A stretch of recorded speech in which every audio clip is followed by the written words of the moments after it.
வணக்கம் மக்களே, welcome to my channel. நான் உங்கள் ஜோதி பேசுகிறேன். 1. சுத்த தேகம். 2. பிரணவ தேகம். 3. ஞான தேகம்.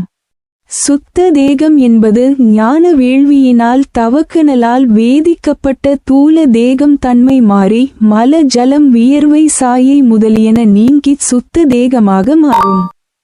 நிழல் விழாத இந்த தேகத்தை படம் பிடிக்க இயலாது.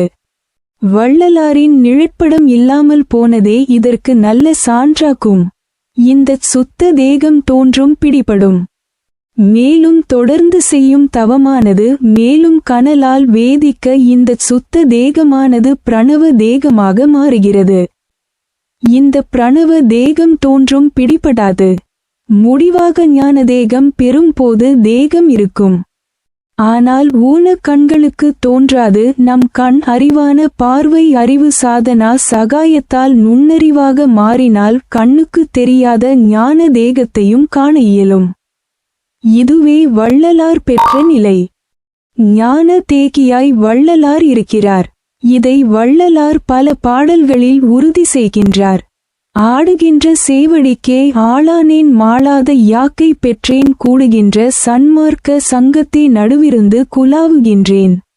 பாடுகின்றேன் எந்தை பிரான் பதப்புகளை பாடி பாடி நீடுகின்றேன் இன்பக் கூத்தாடுகின்றேன்.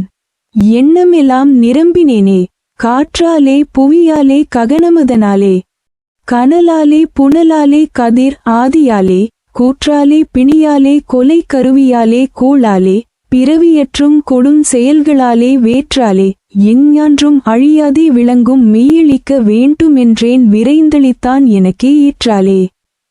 இழிவென நீர் நினையாதீர் உலகீர் எந்தை அருட்பெருஞ்சோதி இறைவனைச் சார்வீரே.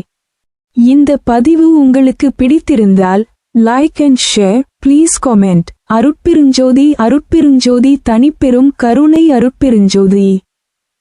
எல்லாம் உயிர்களும் இன்புற்று வாழ்க.